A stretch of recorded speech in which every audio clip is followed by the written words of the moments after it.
আমি থানায় যাইনি মানে নয় এটা আমি আর আগামী দিনে থানায় যাব না।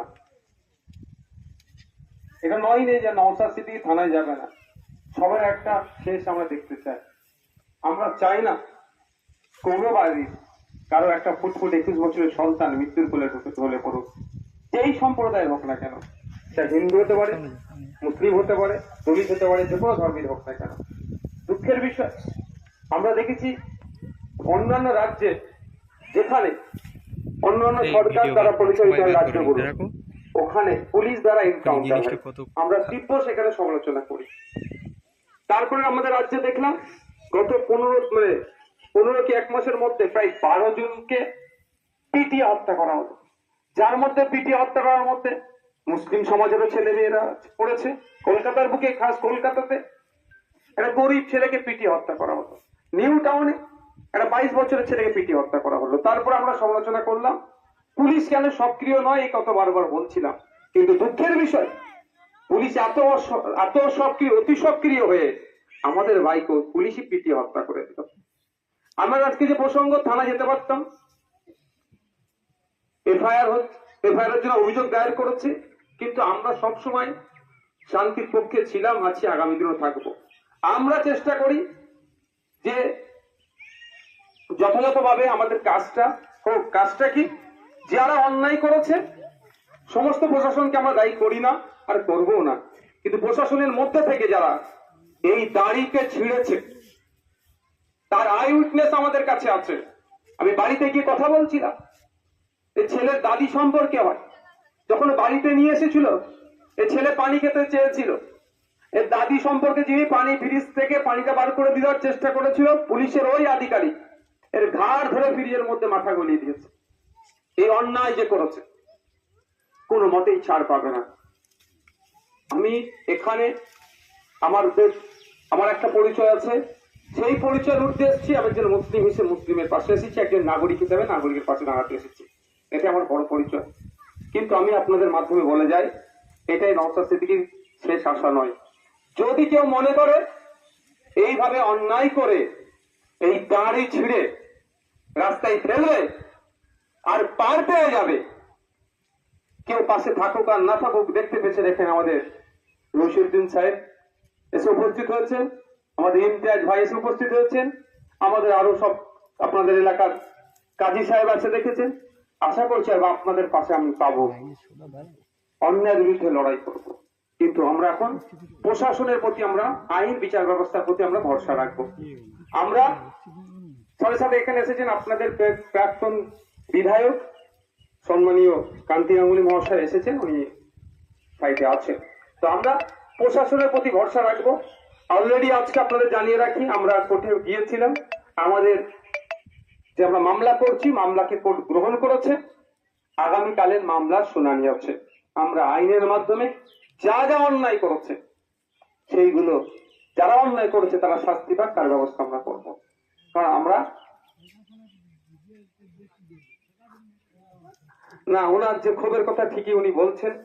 একজন প্রশাসন অন্যায় করলে সমস্ত জন অন্যায়কে দাগিয়ে দেওয়া যায় না।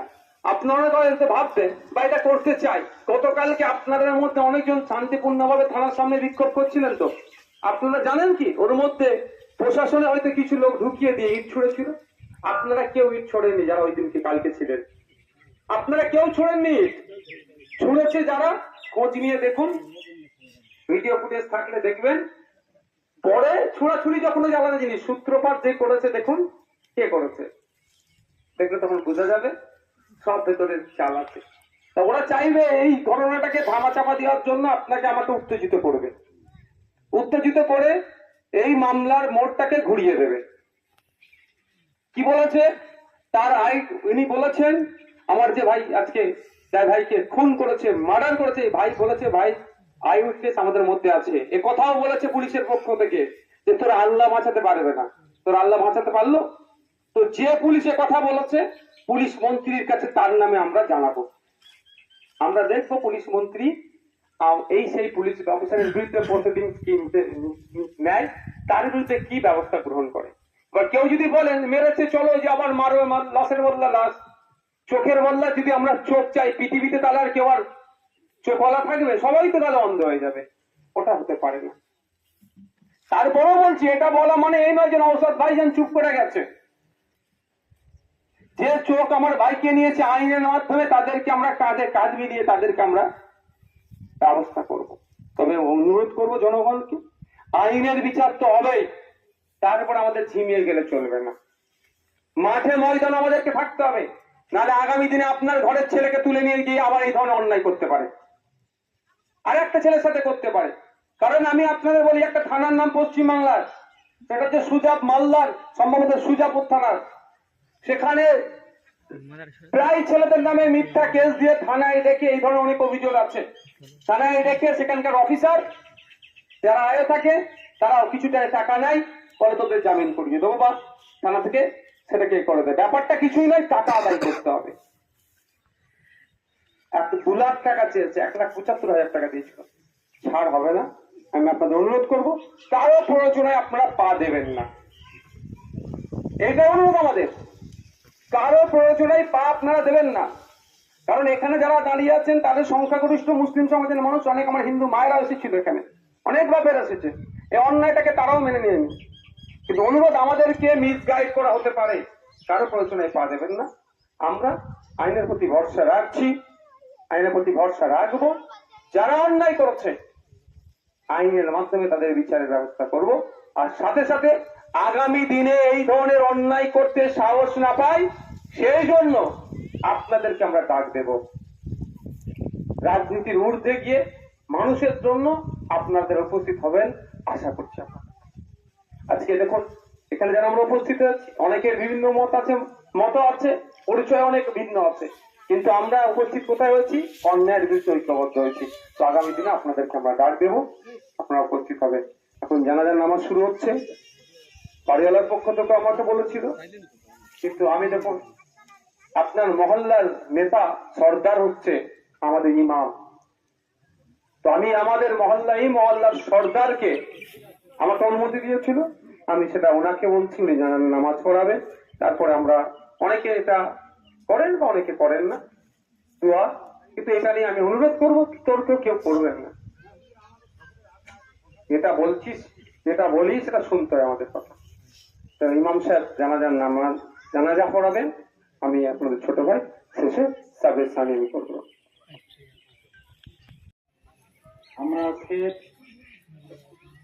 আমাদের সন্তানের এত কম বয়সের মৃত্যু দুঃখে ভারাক্রান্ত। আজকের আমরা অনেকটা সান্ত্বনা পেয়েছি। আমাদের